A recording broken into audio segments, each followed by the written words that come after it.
ਸਤਿ ਸ਼੍ਰੀ ਅਕਾਲ ਸਾਰੇ ਦੇਸੀ ਵਲੌਗਰ ਦੇ ਵਿਊਜ਼ ਨੂੰ। ਅੱਜ ਅਸੀਂ ਵੈਸਟਰਨ ਆਸਟ੍ਰੇਲੀਆ ਦੀ ਧਰਤੀ ਉੱਤੇ ਪਰਥ ਸ਼ਹਿਰ ਵਿੱਚ ਕਿੰਗਸ ਪਾਰਕ ਵਿੱਚ ਖੜੇ ਹਾਂ ਜੀ। ਸਾਡੇ ਨਾਲ ਸਰਦਾਰ ਤਰੁਣਪ੍ਰੀਤ ਸਿੰਘ ਜੀ ਮੌਜੂਦ ਨੇ। ਅੱਜ 6 ਜੂਨ ਦਾ ਦਿਨ ਹੈ। ਅੱਜ ਦਾ ਦਿਨ ਭਾਰਤ ਵਾਸੀਆਂ ਲਈ ਤੇ ਆਸਟ੍ਰੇਲੀਆ ਵਾਸੀਆਂ ਲਈ ਇੱਕ ਬਹੁਤ ਹੀ ਸੰਬੰਧਯੋਗ ਦਿਨ ਹੈ। ਅਸੀਂ ਇਸ ਦਿਨ ਲਈ ਵਧੇਰੇ ਜਾਣਕਾਰੀ ਲਈ ਸਰਦਾਰ ਤਰੁਣਪ੍ਰੀਤ ਸਿੰਘ ਨੂੰ ਚੱਲਦੇ ਹਾਂ। ਸਰਦਾਰ ਜੀ ਸਾਨੂੰ ਦੱਸੋ ਪਹਿਲਾਂ ਕਿ ਇਹ ਜਿਹੜਾ ਦਿਨ ਹੈ ਅੱਜ ਇੱਥੇ ਵਾਰ ਮੈਮੋਰੀਅਲ ਤੇ ਅਸੀਂ ਆਏ ਹੋਏ ਹਾਂ, ਇਹ ਦੋਨਾਂ ਦੇਸ਼ਾਂ ਲਈ ਕਿਵੇਂ ਅਹਿਮੀਅਤ ਰੱਖਦਾ ਹੈ ਇਹ ਦਿਨ? ਪਹਿਲੇ ਤਾਂ ਮੈਂ ਸਾਰੇ ਆਪਣੇ ਦੇਸੀ ਬਲੌਗਰ ਨੂੰ ਜੀ ਆਇਆਂ ਆਖਦਾ ਵਾਂ। ਸਤਿ ਸ਼੍ਰੀ ਅਕਾਲ, ਨਮਸਤੇ। ਅਸੀਂ ਇੱਥੇ ਅੱਜ ਇਕੱਠੇ ਹੋਏ ਹਾਂ ਕਿ ਸਾਡੀ ਪਹਿਲੀ ਵਰਲਡ ਵਾਰ 'ਚ ਅੱਜ ਤੋਂ 100 ਸਾਲ ਪਹਿਲੇ ਆਸਟ੍ਰੇਲੀਆ ਦੀ ਆਰਮੀ ਵੱਲੋਂ ਵੈਸਟਰਨ ਆਸਟ੍ਰੇਲੀਆ ਦੀ ਜਿਹੜੀ ਰੈਜੀਮੈਂਟ ਸੀ ਉਹ 'ਚ ਆਪਣੇ 2 ਇੰਡੀਅਨ ਸੀਗੇ। ਹਾਲੇ ਤੱਕ ਦੀ ਰਿਸਰਚ ਜਿਹੜਾ ਪਤਾ ਲੱਗਾ ਹੈ, ਲੇਕਿਨ ਇਹ 2 ਇੰਡੀਅਨਸ ਦੇ ਬਾਰੇ ਨਾਰਮਲ ਕਮਿਊਨਿਟੀ ਨੂੰ ਜਾਂ ਆਪਣੇ ਇੰਡੀਅਨ ਕਮਿਊਨਿਟੀ ਨੂੰ ਜ਼ਿਆਦਾ ਨਹੀਂ ਪਤਾ ਸੀਗਾ। ਔਰ ਜੇ ਪਤਾ ਵੀ ਸੀਗਾ ਥੋੜਾ ਜਿਹਾ ਉਹਨਾਂ ਦੀ ਯਾਦਗਾਰ, ਉਹਨਾਂ ਦੀ ਰਿਮੈਂਬਰੈਂਸ ਲਈ ਕੋਈ ਅਸੀਂ ਖਾਸ ਕੁਝ ਉਪਰਾਲਾ ਨਹੀਂ ਕਰ ਰਹੇ ਸੀ। ਅੱਜ ਅਸੀਂ ਇਕੱਠੇ ਹੋਏ ਹਾਂ ਇੱਥੇ ਕਿ ਉਹਨਾਂ ਦੋਵਾਂ ਸ਼ਹੀਦਾਂ ਨੂੰ ਯਾਦ ਕਰੀਏ। ਇੱਕ ਸੀਗੇ ਆਪਣੇ ਨਯਨ ਸਿੰਘ ਸੈਲਾਨੀ ਜੋ ਕਿ ਸ਼ਿਮਲਾ ਤੋਂ ਸੀਗੇ, ਔਰ ਦੂਸਰੇ ਚਾਰਲਸ ਫੇਅਰਬੀਅਰਡ ਜੋ ਕਿ ਕਿਰਕੀ ਪੂਨੇ ਤੋਂ ਸੀਗੇ। ਠੀਕ ਹੈ ਜੀ। ਚਾਰਲਸ ਫੇਅਰਬੀਅਰਡ ਜਿਹੜੇ ਕਿ ਸੀਗੇ ਇਹ ਤੇ ਗਲੀਪੋਲੀ 'ਚ ਡੈਥ ਹੋਈ ਸੀ, ਜਿਹੜਾ ਕਿ ਦਿਨ ਆਸਟ੍ਰੇਲੀਆ ਵਾਲਿਆਂ ਵਾਸਤੇ ਬੜਾ ਮਸ਼ਹੂਰ ਹੈ, 25 ਅਪ੍ਰੈਲ, ਜਿੱਦਣ ਆਸਟ੍ਰੇਲੀਅਨ ਆਰਮੀ ਲੈਂਡ ਕੀਤੀ ਸੀ ਗਲੀਪੋਲੀ। ਤੇ ਜਿਹੜੇ ਚਾਰਲਸ ਫੇਅਰਬੀਅਰਡ ਸੀ ਇਹ ਲੈਂਡ ਕਰਨ 'ਚ ਪਹਿਲੇ 10 ਦਿਨਾਂ ਦੇ ਅੰਦਰ ਅੰਦਰ ਗਲੀਪੋਲੀ 'ਚ ਸ਼ਹੀਦ ਹੋ ਗਏ ਸੀਗੇ। ਔਰ ਦੂਜੇ ਜਿਹੜੇ ਨੇ ਨਯਨ ਸਿੰਘ ਸੈਲਾਨੀ, ਇਹ 2 ਸਾਲ ਬਾਅਦ 1970 'ਚ ਫਰਾਂਸ ਇੱਕ ਮੋਰਚੇ ਤੇ ਸ਼ਹੀਦ ਹੁੰਦੇ। ਠੀਕ ਹੈ ਜੀ। ਲੇਕਿਨ ਇਹਨਾਂ ਦੇ ਬਾਰੇ ਅਸੀਂ ਕੋਈ ਯਾਦਗਾਰ ਜਾਂ ਕੋਈ ਇਹਨਾਂ ਦੀ ਰਿਮੈਂਬਰੈਂਸ ਸਰਵਿਸ ਨਹੀਂ ਕਰਦੇ ਸੀ। ਠੀਕ ਹੈ ਜੀ। ਪਿਛਲੇ 4 ਸਾਲਾਂ ਤੋਂ ਜਦੋਂ ਖਾਸ ਕਰ ਐਨਜ਼ੈਕਸ ਦਾ 100 ਸਾਲਾ ਮਨਾਇਆ ਗਿਆ ਤੇ ਉਦੋਂ ਫਿਰ ਸਾਡੇ ਹੋਇਆ ਕਿ ਅਸੀਂ ਇਹਨਾਂ ਨੂੰ ਵੀ ਕਿਸ ਤਰ੍ਹਾਂ ਇਨਕਲੂਡ ਕਰੀਏ। ਠੀਕ ਹੈ ਜੀ। ਔਰ ਇੰਡੀਅਨ ਇਸ ਹਿਸਟਰੀ ਤੇ ਕੋਈ ਜ਼ਿਆਦਾ ਰਿਸਰਚ ਨਹੀਂ ਕਰਦਾ। ਠੀਕ ਹੈ ਜੀ। ਔਰ ਆਪਣੇ ਵੈਸਟਰਨ ਆਸਟ੍ਰੇਲੀਆ 'ਚ ਇੰਨੇ ਜ਼ਿਆਦਾ ਲੋਕ ਨੇ ਤੇ ਹਰ ਇੱਕ ਨੂੰ ਨਹੀਂ ਰਿਮੈਂਬਰ ਕੀਤਾ, ਲੇਕਿਨ ਸਾਡੇ ਵਾਸਤੇ ਇਹ 2 ਹੀਰੋ ਬੜੇ ਇੰਪੋਰਟੈਂਟ ਨੇ। ਠੀਕ ਹੈ। ਅਸੀਂ ਉਹਨਾਂ ਨੂੰ ਯਾਦ ਕਰਦੇ ਹਾਂ। ਇੱਕ ਦੀ ਸ਼ਹੀਦੀ ਹੋਈ ਸੀਗੀ ਮਈ ਦੇ ਵਿੱਚ, ਇੱਕ ਦੀ ਸ਼ਹੀਦੀ ਹੋਈ ਸੀ 1 ਜੂਨ 1917। ਸੋ ਮਈ ਔਰ ਜੂਨ ਨੂੰ ਦੇਖਦੇ ਹੋਏ ਅਸੀਂ ਕਿਹਾ ਕਿ ਇਹਨਾਂ ਦੋਵਾਂ ਦੀ ਸ਼ਹੀਦੀ ਦਿਵਸ ਦੇ ਨੇੜੇ ਜਿਹੜਾ ਵੀ ਡੇ ਹੈਗਾ ਇੱਕ, ਆਪਾਂ ਉਹਦੇ ਇਕੱਠੇ ਹੋਈਏ। ਠੀਕ ਹੈ ਜੀ। ਤੇ ਇਸ ਕਰਕੇ ਅਸੀਂ ਚੁਣ ਲਿਆ ਕਿ ਫਸਟ ਸੈਟਰਡੇ ਆਫ ਜੂਨ ਹਰ ਸਾਲ ਕਿ ਇੱਥੇ ਇਕੱਠੇ ਹੋਈਏ। ਤੇ ਚਾਰਲਸ ਫੇਅਰਬੀਅਰਡ ਦੇ ਵੀ ਸ਼ਹੀਦੀ ਦਿਨ ਨੇੜੇ ਹੀ ਹੈ ਔਰ ਨਯਨ ਸਿੰਘ ਸੈਲਾਨੀ ਦਾ ਵੀ ਨੇੜੇ ਹੀ ਹੈ। ਇਸ ਕਰਕੇ ਅਸੀਂ ਜੂਨ ਦੇ ਪਹਿਲੇ ਸੈਟਰਡੇ ਹਰ ਸਾਲ ਇਕੱਠੇ ਹੁੰਦੇ ਹਾਂ। ਠੀਕ ਹੈ ਜੀ। ਸੋ ਤੁਸੀਂ ਜਿਵੇਂ ਕਿ ਦੱਸਿਆ ਕਿ ਪਿਛਲੇ ਤੁਸੀਂ 3 ਸਾਲਾਂ ਤੋਂ, ਹਾਂਜੀ, ਐਤਕੀ ਚੌਥਾ ਸਾਲ ਹੈ, ਤੁਸੀਂ ਪਿਛਲੇ 3 ਸਾਲਾਂ ਤੋਂ ਇੱਥੇ ਇਹਨਾਂ ਨੂੰ ਯਾਦਗਾਰੀ ਚੀਜ਼ਾਂ ਨੂੰ ਯਾਦ ਕਰ ਰਹੇ ਹੋ। ਤੇ ਇਸ ਨੂੰ ਆਰਗੇਨਾਈਜ਼ ਕਰਨ ਦੇ ਵਿੱਚ ਤੁਹਾਨੂੰ ਇੱਥੇ ਦੀਆਂ ਲੋਕਲ ਕਮਿਊਨਿਟੀਜ਼ ਦੇ ਵਿੱਚ ਕਿਹੜੇ ਤਰ੍ਹਾਂ ਦੀਆਂ ਕਮਿਊਨਿਟੀਜ਼ ਨੇ ਜਿਹੜੀਆਂ ਤੁਹਾਡੀਆਂ ਇੱਥੇ ਇਕੱਠੇ ਹੋ ਕੇ ਹੈਲਪ ਕਰਦੇ ਨੇ? ਪਹਿਲੇ ਤੇ ਸਭ ਤੋਂ ਗੱਲ ਜਿਹੜਾ ਇਹ ਪਾਰਕ ਹੈ, ਇਹ ਕਿੰਗਸ ਪਾਰਕ ਸਭ ਬੜਾ ਇੰਪੋਰਟੈਂਟ ਪਾਰਕ ਹੈ, ਪਰਥ ਦਾ ਆਈਕਨ ਹੈ। ਉਹਨਾਂ ਕੋਲੋਂ ਪਹਿਲੇ ਪਰਮਿਸ਼ਨ ਲੈਣੀ ਪੈਂਦੀ ਹੈ ਕਿ ਅਸੀਂ ਇੱਥੇ ਇਵੈਂਟ ਕਰ ਸਕੀਏ। ਠੀਕ ਹੈ ਜੀ। ਪਹਿਲੇ ਉਹ ਐਗਰੀ ਕਰਦੇ ਆ। ਸੈਕੰਡ, ਇਹ ਜਿਹੜੀ ਥਾਂ ਵਾਰ ਮੈਮੋਰੀਅਲ ਹੈ, ਇਹ ਜਿਹੜੀ ਇਹਨਾਂ ਦੀ ਰਿਟਰਨਡ ਸਰਵਿਸਿਜ਼ ਲੀਗ ਹੈ, ਜਿਹੜੇ ਐਕਸ ਆਰਮੀਮੈਨ ਦੀ ਐਸੋਸੀਏਸ਼ਨ ਹੈ, ਉਹ ਮੈਨੇਜ ਕਰਦੀ ਹੈ। ਠੀਕ ਹੈ ਜੀ। ਤੇ ਕਿੰਗਸ ਪਾਰਕ ਪਹਿਲੇ ਅਪਰੂਵਲ ਕਰੇਗੀ, ਲੇਕਿਨ ਉਹ ਅਪਰੂਵਲ ਪ੍ਰੂਵ ਹੋਏਗੀ RSL ਵੱਲੋਂ। ਠੀਕ ਹੈ ਜੀ। ਤੇ ਇੱਥੇ ਦੋਵਾਂ ਨੇ ਅਪਰੂਵ ਕੀਤਾ। ਫਿਰ ਚੂੰਕਿ ਇਹ ਐਕਸ ਆਰਮੀਮੈਨ ਸੀਗੇ ਤੇ ਜਿਹੜੀ ਰੈਜੀਮੈਂਟਾਂ ਸੀਗੇ ਉਹ ਰੈਜੀਮੈਂਟ ਅੱਜ ਵੀ ਨੇ, ਤੇ ਅਸੀਂ ਫਿਰ ਆਰਮੀ ਨੂੰ ਅਪਰੋਚ ਕਰਦੇ ਹਾਂ ਕਿਉਂਕਿ ਉਹਨਾਂ ਦੇ ਰੈਜੀਮੈਂਟ ਦੇ ਸੋਲਜਰ ਸੀ, ਉਹ ਸਾਨੂੰ ਆ ਕੇ ਸਪੋਰਟ ਕਰਦੇ। ਠੀਕ ਹੈ ਜੀ। ਸੋ ਮੇਨ ਤੇ 3 ਐਸੋਸੀਏਸ਼ਨਸ ਇਹ ਹੋ ਗਈਆਂ। ਠੀਕ ਹੈ ਜੀ। ਫਿਰ ਚੂੰਕਿ ਮੈਂ ਸਿੱਖ ਐਸੋਸੀਏਸ਼ਨ ਨੂੰ ਬਿਲੋਂਗ ਕਰਦਾ ਹਾਂ ਤੇ ਇੱਕ ਕਮਿਊਨਿਟੀ ਕੋਈ ਚਾਹੀਦੀ ਹੁੰਦੀ ਹੈ ਕਿ ਜਿੱਦਾਂ ਆਰਗੇਨਾਈਜ਼ ਕਰਨ 'ਚ ਹੈਲਪ ਕਰੇ, ਕਈ ਰਿਸੋਰਸ ਚਾਹੀਦੇ ਹੁੰਦੇ ਆ, ਉਹ ਹੋ ਗਈ। ਨਾਲ ਕੌਂਸਲ ਜਨਰਲ ਆਫ ਇੰਡੀਆ, ਕਿਉਂਕਿ ਅੱਜ ਦੀ ਡੇਟ ਸਾਡਾ ਇੰਡੀਆ ਆਸਟ੍ਰੇਲੀਆ ਦਾ ਕਨੈਕਸ਼ਨ ਪ੍ਰੂਵ ਕਰਨਾ ਬਹੁਤ ਜ਼ਰੂਰੀ ਹੈ। ਔਰ ਇਸ ਤਰ੍ਹਾਂ ਦੇ ਉਪਰਾਲੇ ਬੜੇ ਥੋੜੇ ਨੇ। ਅਸੀਂ ਜਿਹੜੇ ਇਵੈਂਟਸ ਕਰਦੇ ਹਾਂ ਉਹ ਸਾਡੇ ਕਲਚਰਲ ਹੁੰਦੇ ਨੇ। ਇਹ ਕਲਚਰਲ ਨਹੀਂ ਹੈ, ਇੱਥੇ ਕੋਈ ਡਾਂਸ, ਗਾਣਾ, ਖਾਣਾ ਇਹ ਸਭ ਨਹੀਂ ਹੈ। ਸਿਰਫ ਯਾਦਗਾਰ ਕਿ ਸਾਡੀ ਕਿੰਨੀ ਲੰਬੀ ਔਰ ਕਿੰਨੀ ਸੋਲਿਡ ਅੱਛੀ ਐਸੋਸੀਏਸ਼ਨ ਹੈ ਇੰਡੀਆ ਔਰ ਆਸਟ੍ਰੇਲੀਆ ਦੀ। ਸੋ ਅਸੀਂ ਇਸ ਲਈ ਇਕੱਠੇ ਹੁੰਦੇ। ਬਿਲਕੁਲ ਜੀ। ਲਓ ਜੀ, ਆਪਾਂ ਪਹੁੰਚ ਗਏ ਹਾਂ ਵਾਰ ਮੈਮੋਰੀਅਲ ਦੇ ਅੰਦਰ, ਜਿੱਥੇ ਕਿ ਸਾਰੇ ਜੋ ਇੱਥੇ ਫਾਲਨ ਨੇ, ਜੋ ਐਨਜ਼ੈਕ ਸੀਗੇ, ਉਹਨਾਂ ਦਾ ਨਾਮ ਇੱਥੇ ਐਮਬੈਡਡ ਹੈ। ਤੇ ਆਪਾਂ ਜਿਵੇਂ ਕਿ ਆਪਾਂ ਦੇਖ ਸਕਦੇ ਹਾਂ ਇੱਥੇ ਕਿ ਇਹਦੇ ਵਿੱਚ ਸੈਲਾਨੀ ਕਰਕੇ ਉਹਨਾਂ ਦਾ ਨਾਮ ਇੱਥੇ ਲੱਗਿਆ। ਇਹਨਾਂ ਦਾ ਜਿਹੜਾ ਬੈਕਗ੍ਰਾਉਂਡ ਹੈ ਇਹ ਹਿੰਦੁਸਤਾਨ ਤੋਂ ਸੀਗਾ ਜੀ। ਤੇ ਤਰੁਣ ਜੀ, ਸਾਨੂੰ ਇਹ ਦੱਸੋ ਕਿ ਤੁਸੀਂ ਇਹਨਾਂ ਬਾਰੇ ਜਦੋਂ ਰਿਸਰਚ ਸਟਾਰਟ ਕੀਤੀ ਹੈ, ਤੁਹਾਡਾ ਸਟਾਰਟਿੰਗ ਦਾ ਪੜਾਅ ਕਿਵੇਂ ਰਿਹਾ? ਤੁਸੀਂ ਕਿਵੇਂ ਇਹਨਾਂ ਨੂੰ ਲੱਭਿਆ, ਕਿਵੇਂ ਖੋਜ ਕੀਤੀ ਇਹਨਾਂ ਦੀ? ਇਸ ਤੋਂ ਮੇਰੀ ਰਿਸਰਚ, ਮੈਂ ਦੱਸਿਆ ਕਿ ਮੈਂ ਸਿੱਖ ਹਿਸਟਰੀ ਤੇ ਰਿਸਰਚ ਕਰਦਾ ਸੀ। ਆਬਵੀਅਸ ਸਿੱਖ ਦੇ ਜੋ ਰਿਸਰਚ ਕਰੋਗੇ ਤੇ ਆਪਾਂ ਗੂਗਲ ਕਰਾਂਗੇ, ਸਿੰਘ ਕਰਾਂਗੇ, ਸਿੱਖ ਕਰਾਂਗੇ, ਪੰਜਾਬ ਕਰਾਂਗੇ, ਇਸ ਤਰ੍ਹਾਂ ਦੇ ਵਰਡਸ ਤੋਂ ਉਹ ਸਿੰਘ 'ਚ ਇਹਨਾਂ ਦਾ ਨਾਮ ਕਾਫੀ ਉੱਪਰ ਆਇਆ। ਠੀਕ ਹੈ ਜੀ। ਇਹਨਾਂ ਦਾ ਨਾਮ ਫਿਰ ਇਕੱਠਾ ਕਰਕੇ ਜੋ ਡਿਟੇਲ ਦੇਖੀ ਤੇ ਉਹ ਸਿੱਖ ਹਿਸਟਰੀ ਦੇ ਨਾਲ ਨਹੀਂ ਸੀ ਲੇਕਿਨ ਇੰਡੀਅਨ ਸੀਗੀ ਤੇ ਮੈਂ ਉਹਨੂੰ ਥੋੜਾ ਸੈਪਰੇਟ ਕਰ ਲਿਆ। ਫਿਰ ਜਦੋਂ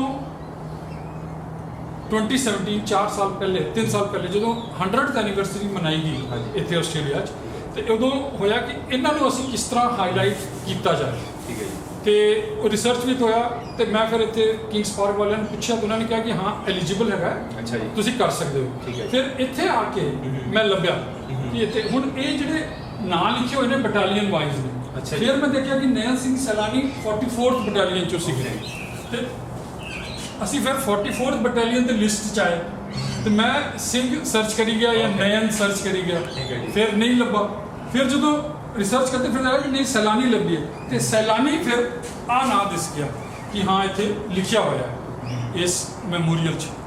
ਪਹਿਲੇ ਆਪਾਂ ਜਿੱਥੇ ਖੜੇ ਸੀ ਉਹ ਫਰੰਟ ਸੀ ਮੈਮੋਰੀਅਲ ਦਾ, ਇਹ ਉਹਦੇ ਥੱਲੇ ਉਹਨਾਂ ਦੇ ਜਿੱਥੇ ਹਰ ਇੱਕ ਜਿਹੜੇ ਸੋਲਜਰ ਸ਼ਹੀਦ ਹੋਏ ਨੇ, ਠੀਕ ਹੈ, ਭਾਵੇਂ ਬੈਟਲ ਐਕਸ਼ਨ ਸ਼ਹੀਦ ਹੋਏ ਜਾਂ ਇੰਜਰੀ ਕਰਕੇ ਦੋ ਚਾਰ ਦਿਨ ਬਾਅਦ, ਹਾਂ, ਲੇਕਿਨ ਜਿਹੜੇ ਘਰ ਆ ਕੇ ਡੈਥ ਹੋਏ ਉਹਨਾਂ ਦੇ ਨਾਮ ਨਹੀਂ ਹੁੰਦੇ। ਠੀਕ ਹੈ। ਜਿਹੜੇ ਸ਼ਹੀਦ ਹੋਏ ਬੇਸਿਕਲੀ ਸ਼ਹੀਦ ਹੋਏ, ਸੋ ਉਹ ਉਹਨਾਂ ਦੇ ਉਹਨਾਂ ਦਾ ਨਾਮ ਲੱਭਾ ਸਾਨੂੰ। ਠੀਕ ਹੈ ਜੀ। ਇੱਥੇ ਇਸ ਤੋਂ ਪਹਿਲੇ ਵੀ ਅਸੀਂ ਕਈ ਵਾਰ ਆਏ ਸੀਗੇ, 15 ਸਾਲ ਹੋ ਗਏ, ਲੇਕਿਨ ਕਦੀ ਇਹ ਨਹੀਂ ਪਤਾ ਸੀ ਕਿਸ ਤਰ੍ਹਾਂ ਲੱਭੀ ਹੈ ਕੋਈ ਹੈ ਵੀ। ਥੋੜਾ ਜਿਹਾ ਆਪਾਂ ਪਿਛੋਕੜ ਵਿੱਚ ਚਲੇ ਜਾਈਏ, ਜੇ ਤੁਸੀਂ ਇਹ ਵੀ ਪਤਾ ਲਗਾਉਣ ਦੀ ਕੋਸ਼ਿਸ਼ ਕੀਤੀ ਹੈ ਕਿ ਇਹਨਾਂ ਦੀ ਫੈਮਿਲੀ ਅੱਜ ਕੱਲ੍ਹ ਕਿੱਥੇ ਰਹਿ ਰਹੀ ਹੈ ਤੇ ਜਾਂ ਇਹਨਾਂ ਦਾ ਹੋਰ ਵਾਲੀ ਵਾਰਸ ਕੋਈ ਹੈ ਇਹਨਾਂ ਦੇ ਪਿੱਛੇ? ਅਸੀਂ ਜਿਹੜਾ ਰਿਕਾਰਡਸ ਨੂੰ ਦੇਖਿਆ ਕਿ ਜਦੋਂ ਇਹਨਾਂ ਦੀ ਡੈਥ ਦੀ ਇਨਫੋਰਮੇਸ਼ਨ, ਕਿਉਂਕਿ ਇਹ ਅਨਮੈਰਿਡ ਸੀਗੇ, ਠੀਕ ਹੈ ਜੀ, ਇੱਥੋਂ 400 ਕਿਲੋਮੀਟਰ ਦੂਰ ਟਾਊਨ ਹੈ ਜੈਰਲਟਨ, ਉੱਥੋਂ ਦੇ ਸੀਗੇ, ਠੀਕ ਹੈ ਜੀ, ਤੇ ਇੱਥੇ ਕੋਈ ਸੀਗੀ ਨਹੀਂ। ਤੇ ਜਿਹੜੀ ਇਹਨਾਂ ਦੀ ਸਰਵਿਸ ਰਿਕਾਰਡ ਹੈ ਉਹ ਚੈੱਕ ਇਹਨਾਂ ਦੀ ਇਨਫੋਰਮੇਸ਼ਨ ਇੰਡੀਆ ਭੇਜੀ ਗਈ। ਜਦੋਂ ਇੰਡੀਆ ਪਹੁੰਚੀ ਤਾਂ ਇਹਨਾਂ ਦੇ ਫਾਦਰ ਸਾਹਿਬ ਵੈਸੇ ਹੀ ਚਲਾਣਾ ਕਰ ਚੁੱਕੇ ਸੀ। ਅੱਛਾ ਜੀ।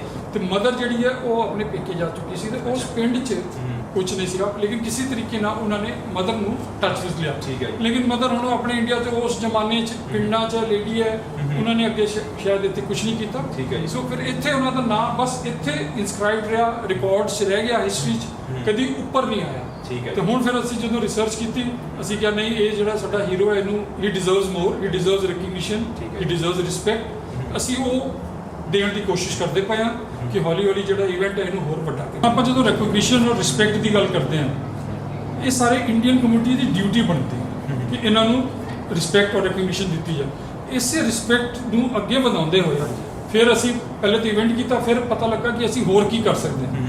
ਤੇ ਜਿਹੜੀ ਆਰਗੇਨਾਈਜੇਸ਼ਨ ਇਸ ਨੂੰ ਮੈਨੇਜ ਕਰਦੀ ਹੈ ਰਿਟਰਨ ਸਰਵਿਸਿਜ਼ ਲਈ, ਉਹਨਾਂ ਨੇ ਕਿਹਾ ਤੁਸੀਂ ਇਹਨਾਂ ਦੇ ਨਾਂ ਤੇ ਇੰਡੀਵਿਜੂਅਲ ਇੱਕ ਪਲਾਟ ਲਗਾ ਸਕਦੇ ਹੋ, ਜਿਹੜਾ ਕਿ ਹੁਣੇ ਤੁਹਾਨੂੰ ਆਪਾਂ ਦੇਖ ਕੇ ਆਏ ਹਾਂ ਉੱਥੇ ਲੱਗੇ ਹੋਏ ਨੇ। ਉਸ ਪਲਾਟ ਫਿਰ ਅਸੀਂ ਡੈਡੀਕੇਟਡ ਪਲਾਟ ਕਹਿੰਦੇ ਆ। ਇਹ ਇਹਨਾਂ ਨੂੰ ਪੇਮੈਂਟ ਕਰਨੀ ਪੈਂਦੀ ਕਿਉਂਕਿ ਬਣਵਾ ਕੇ ਲਿਆਉਂਦੇ, ਪਹਿਲੇ ਉਹ ਐਲੀਜੀਬਲ ਹੋਣੇ ਚਾਹੀਦੇ। ਠੀਕ ਹੈ ਜੀ। ਐਲੀਜੀਬਲ ਮੀਨਸ ਇੱਕ ਨਾਂ ਇੱਥੇ ਜ਼ਰੂਰ ਹੈ, ਇਹ ਸਾਨੂੰ ਪ੍ਰੂਵ ਹੋ ਗਿਆ, ਰਿਕਾਰਡਸ ਪ੍ਰੂਵ ਹੋ ਗਏ। ਫਿਰ ਉਹ ਆਪਣੇ ਰਿਕਾਰਡਸ ਚੈੱਕ ਕਰਦੇ ਆ, ਉਹਨਾਂ ਰਿਕਾਰਡ ਚੈੱਕ ਕਰਕੇ ਸਾਨੂੰ ਅਪਰੂਵਲ ਦਿੱਤੀ। ਫਿਰ ਸਿੱਖ ਐਸੋਸੀਏਸ਼ਨ ਨੇ ਉਹਨਾਂ ਦੀ ਆਰਡਰ ਦਿੱਤਾ, ਉਹਦੀ ਪੇਮੈਂਟ ਕਰਨੀ ਹੁੰਦੀ ਹੈ ਥੋੜੀ ਜੀ, $400-500, ਉਹ ਪੇਮੈਂਟ ਕਰਕੇ ਫਿਰ ਪਲਾਟ ਬਣਿਆ। ਫਿਰ ਇੱਕ ਪ੍ਰੋਪਰ ਸਾਲ 'ਚ 2 ਜਾਂ 3 ਵਾਰ ਇੰਸਟਾਲੇਸ਼ਨ ਸੈਰੇਮਨੀ ਕਰਦੇ ਨੇ।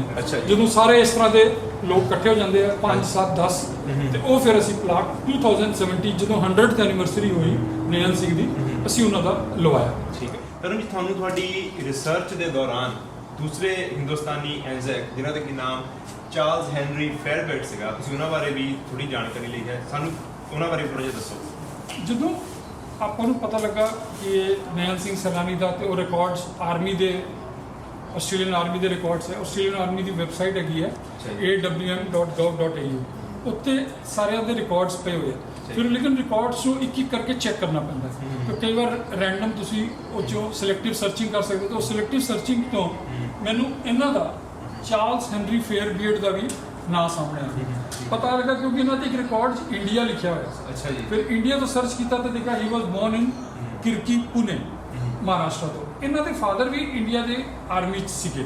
ਠੀਕ ਹੈ। ਲੇਕਿਨ ਇਹ ਇੱਥੇ 1896 ਦੇ ਆਸ-ਪਾਸ ਮਾਈਗ੍ਰੇਟ, ਉਦੋਂ ਇਹ ਛੋਟੇ ਸੀਗੇ, ਕਰੀਬ ਹੋਣੇ 8-10 ਸਾਲ ਦੇ। ਠੀਕ ਹੈ। ਇਹਨਾਂ ਦੇ ਪੇਰੈਂਟਸ ਮਾਈਗ੍ਰੇਟ ਹੋਏ ਸੀ 1896 'ਚ। ਠੀਕ ਹੈ। ਫਿਰ ਹੋਇਆ ਕਿ ਜਦੋਂ ਨੈਣ ਸਿੰਘ ਸੈਲਾਨੀ ਦਾ ਕਰ ਰਹੇ ਹਾਂ, ਫਿਰ ਅਸੀਂ 1 ਸਾਲ 2 ਸਾਲ ਬਾਅਦ ਇਹਨਾਂ ਦਾ ਵੀ ਨਾਂ ਐਡ ਕੀਤਾ। ਫਿਰ ਅਸੀਂ ਸੈਰੇਮਨੀ ਥੋੜਾ ਹੋਰ ਨੈਕਸਟ ਲੈਵਲ ਤੇ ਲੈ ਗਏ। ਉਹ ਕਹਿੰਦੇ ਨੇ ਜਿੰਨਾ ਡੂੰਘੇ ਜਾਵਾਂਗੇ ਉਹਨੇ ਵੱਖਰੇ ਵੱਖਰੇ ਤਰੀਕੇ ਦੇ ਮੋਤੀ ਮਿਲਦੇ ਆ। ਤੇ ਇਸ ਤਰ੍ਹਾਂ ਸਾਨੂੰ ਇੱਕ ਸੈਕੰਡ ਜਿਹੜਾ ਆਪਣਾ ਇੰਡੀਅਨ ਮੋਤੀ ਮਿਲਿਆ, ਉਹ ਸੀਗਾ ਚਾਰਲਸ ਹੈਨਰੀ ਫੇਅਰਬੀਅਰਡ, ਜੋ ਕਿ 16ਵੀਂ ਬਟਾਲੀਅਨ ਤੋਂ ਸੀਗੇ। ਉਹ 44th ਬਟਾਲੀਅਨ ਤੋਂ ਸੀਗੇ, ਇਹ 16th ਬਟਾਲੀਅਨ। ਇਹਨਾਂ ਦੀ ਸ਼ਹੀਦੀ ਕਿਸ ਸਾਲ 'ਚ ਪਾਈ ਗਈ ਹੈ? ਇਹ ਸ਼ਹੀਦ ਹੋਈ ਸੀ 1915 'ਚ। 1915 'ਚ ਆਸਟ੍ਰੇਲੀਅਨ ਆਰਮੀ ਗਈ ਸੀ ਫਸਟ ਵਰਲਡ ਵਾਰ 'ਚ, ਔਰ ਜਿਹੜਾ ਕਿ ਬੜਾ ਫੇਮਸ ਹੈਗਾ ਐਨਜ਼ੈਕ ਡੇ। ਐਨਜ਼ੈਕ ਡੇ ਅਸੀਂ 25 ਅਪ੍ਰੈਲ ਨੂੰ ਮਨਾਉਂਦੇ ਹਾਂ ਹਰ ਸਾਲ, ਤੇ 25 ਅਪ੍ਰੈਲ 1915 ਨੂੰ ਆਸਟ੍ਰੇਲੀਅਨ ਆਰਮੀ ਲੈਂਡ ਕੀਤੀ ਸੀ। ਤੇ ਇਹ ਵੀ ਉਹਨਾਂ ਤੋਂ ਸ਼ੁਰੂ ਵਾਲਿਆਂ ਚੋਂ ਲੈਂਡ ਕਰਨ ਵਾਲੇ ਸੀਗੇ। ਇਹਨਾਂ ਦੀ ਸ਼ਹੀਦੀ ਗਲੀਪੋਲੀ ਦੀ ਧਰਤੀ ਤੇ 10 ਦਿਨਾਂ ਬਾਅਦ ਹੁੰਦੀ ਹੈ, 4 ਮਈ 1915। ਸੋ ਇਹਨਾਂ ਦਾ ਜਿਹੜਾ ਨੰਬਰ ਵੀ ਹੈ ਨਾ, ਜਿਹੜਾ ਸਰਵਿਸ ਨੰਬਰ ਹੈ, ਉਹ ਸੀਗਾ 55। ਉਹ ਸ਼ੋਅ ਕਰਦਾ ਹੈ ਕਿ ਜਦੋਂ ਪਹਿਲੀ ਵਾਰ ਗਵਰਨਮੈਂਟ ਨੇ ਡਿਕਲੇਅਰ ਕੀਤਾ ਅਸੀਂ ਭਰਤੀ ਕਰ ਰਹੇ ਹਾਂ, ਤਾਂ ਇਹ ਸਭ ਤੋਂ ਪਹਿਲੇ ਗਏ ਹੋਣੇ ਆ ਜੇ ਭਰਤੀ ਹੋਣ ਵਾਸਤੇ। ਔਰ ਇਹਨਾਂ ਦੀ ਉਮਰ ਸਿਰਫ 24 ਸਾਲ ਸੀ ਜਦੋਂ ਭਰਤੀ ਹੋਏ, 23 ਸਾਲ ਦੇ ਜਦੋਂ ਸ਼ਹੀਦ ਹੁੰਦੇ 24 ਸਾਲ ਦੇ। ਔਰ ਇੱਥੋਂ ਦੀ ਇੱਕ ਸਬਰਬ ਹੈ ਬੈਲਮੌਂਟ। ਇਹ ਬੈਲਮੌਂਟ 'ਚ ਰਹਿੰਦੇ ਹੁੰਦੇ ਸੀਗੇ ਔਰ ਬਾਈ ਪ੍ਰੋਫੈਸ਼ਨ ਪ੍ਰਿੰਟਰ ਸੀਗੇ। ਠੀਕ ਹੈ ਜੀ। ਪ੍ਰਿੰਟਿੰਗ ਪ੍ਰੈਸ 'ਚ ਕੰਮ ਕਰਦੇ ਸੀਗੇ। ਠੀਕ ਹੈ। ਸੋ ਇਹਨਾਂ ਦੇ ਪੇਰੈਂਟਸ ਵੀ ਇੱਥੇ ਸੀਗੇ, ਉਹ ਸੁਬਿਆਕੋ ਰਹਿੰਦੇ ਸੀਗੇ, ਇਹ ਬੈਲਮੌਂਟ ਰਹਿੰਦੇ ਸੀਗੇ ਬਾਈ ਪ੍ਰੋਫੈਸ਼ਨ ਪ੍ਰਿੰਟਰ। ਫਿਰ ਗਲੀਪੋਲੀ ਦੀ ਧਰਤੀ ਤੇ ਸ਼ਹੀਦ ਹੋਏ।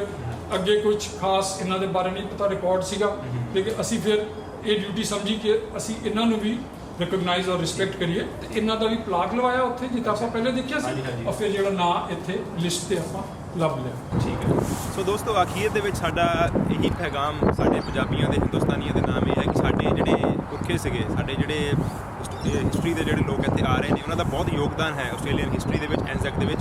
ਤੋ ਸਰ ਜੀ, ਤੁਸੀਂ ਸਾਨੂੰ ਦੱਸੋ ਕਿ ਤੁਹਾਡਾ ਕੀ ਮੈਸੇਜ ਦੇਣਾ ਚਾਹੁੰਦੇ ਹੋ ਸਾਡੀ ਆਉਣ ਵਾਲੀ ਕਮਿਊਨਿਟੀ ਲਈ ਤੇ ਇੱਥੇ ਰਹਿੰਦੇ ਹੋਏ ਪੰਜਾਬੀਆਂ ਲਈ, ਹਿੰਦੁਸਤਾਨੀਆਂ ਲਈ?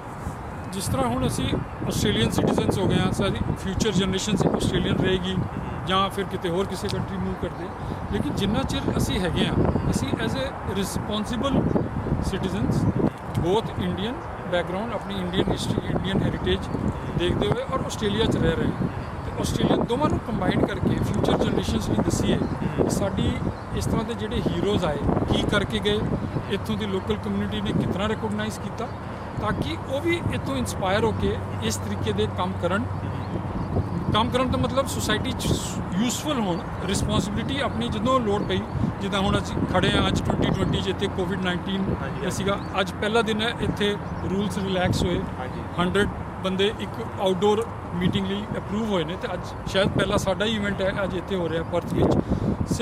ਇਸ ਕਰਕੇ ਜਿਹੜੀ ਆਪਣੀ ਰੂਟਸ ਹੁੰਦੀਆਂ ਨਾ, ਰੂਟਸ ਨੂੰ ਜ਼ਰੂਰ ਪਾਣੀ ਦੇ ਕੇ, ਖਾਦ ਪਾ ਕੇ ਨਰਚਰ ਕਰਨਾ ਚਾਹੀਦਾ, ਲੇਕਿਨ ਜਿਹੜਾ ਫਰੂਟ ਹੁੰਦਾ ਹੈ ਉਹ ਲੋਕਲ ਹਵਾ ਔਰ ਲੋਕਲ ਟੈਂਪਰੇਚਰ 'ਤੇ ਵੀ ਡਿਪੈਂਡ ਕਰਦਾ ਹੈ। ਤੇ ਫਰੂਟ ਦਾ ਸਾਈਜ਼, ਉਹਦਾ ਕਲਰ, ਉਹਦਾ ਟੇਸਟ ਚੇਂਜ ਹੋ ਜਾਂਦਾ ਹੈ, ਲੇਕਿਨ ਅੰਬ ਹੀ ਰਹੇਗਾ, ਅੰਬ ਪਪੀਤਾ ਜਾਂ ਕਰੇਲਾ ਨਹੀਂ ਬਣੇਗਾ। ਸੋ ਕਹਿਣ ਦਾ ਮਤਲਬ ਇਹ ਹੈ ਕਿ ਆਪਣੀ ਜਿਹੜੀ ਰੂਟਸ ਹੈ ਉਹਦੇ ਨਾਲ ਵੀ ਜੁੜੇ ਰਹੀਏ, ਔਰ ਜਿਹੜਾ ਅੱਜ ਇੱਥੇ ਅਸੀਂ ਡਿਸੀਜਨ ਲਿਆ ਆਸਟ੍ਰੇਲੀਆ ਮੂਵ ਹੋਏ, ਤੇ ਅਸੀਂ ਦੋਵੇਂ ਚੀਜ਼ਾਂ ਨੂੰ ਇਕੁਅਲੀ ਰਿਸਪੈਕਟ ਦੇ ਕੇ ਆਉਣ ਵਾਲੀ ਜਨਰੇਸ਼ਨਸ ਨੂੰ ਇਕੱਠੇ ਕਰਕੇ ਜਾਈਏ ਐਜ਼ ਅ ਰਿਸਪੌਂਸਿਬਲ ਸਿਟੀਜ਼ਨਸ ਇਨ 2020। ਤੇ ਸਾਡੀ ਸਾਰੀ ਟੀਮ ਵੱਲੋਂ ਤੁਹਾਡਾ ਬਹੁਤ ਹੀ ਜ਼ਿਆਦਾ ਧੰਨਵਾਦ। ਤੁਸੀਂ ਸਾਨੂੰ ਆਪਣਾ ਕੀਮਤੀ ਟਾਈਮ ਦਿੱਤਾ, ਤੇ ਤੁਸੀਂ ਜੋ ਵੀ ਸਾਡੀ ਕਮਿਊਨਿਟੀ ਲਈ, ਸਾਡੀ ਸਾਰਿਆਂ ਦੀ ਕਮਿਊਨਿਟੀ ਲਈ, ਹਿੰਦੁਸਤਾਨ ਦੀ ਜਾਂ ਪੰਜਾਬ ਦੀ ਕਮਿਊਨਿਟੀ ਲਈ ਤੁਸੀਂ ਜੋ ਵੀ ਕਰ ਰਹੇ ਹੋ, ਤੁਹਾਡਾ ਤਹਿ ਦਿਲੋਂ ਧੰਨਵਾਦ ਹੈ ਜੀ। ਸਾਡੀਆਂ ਆਉਣ ਵਾਲੀਆਂ ਜਨਰੇਸ਼ਨ ਤੁਹਾਡਾ ਰਿਣੀ ਰਹਿਣਗੀਆਂ, ਕਿਉਂਕਿ ਤੁਸੀਂ ਸਾਰਾ ਕੁਝ ਸਾਨੂੰ ਦਿਖਾ ਰਹੇ ਹੋ ਕਿ ਸਾਡੇ ਐਨਜ਼ੈਕਸ ਕੌਣ ਸਨ, ਸਾਡੀ ਸਿੱਖ ਹਿਸਟਰੀ ਜਿਹੜੀ ਹੈ ਆਸਟ੍ਰੇਲੀਆ ਨਾਲ ਕਿੱਦਾਂ ਸੰਬੰਧ ਰੱਖਦੀ ਹੈ। ਤਾਂ ਉਹ ਸਾਰੇ ਦੇ ਲਈ ਤੁਹਾਡਾ ਤਹਿ ਦਿਲੋਂ ਧੰਨਵਾਦ ਹੈ ਜੀ। ਸਤਿ ਸ਼੍ਰੀ ਅਕਾਲ ਜੀ। ਸਤਿ ਸ਼੍ਰੀ ਅਕਾਲ।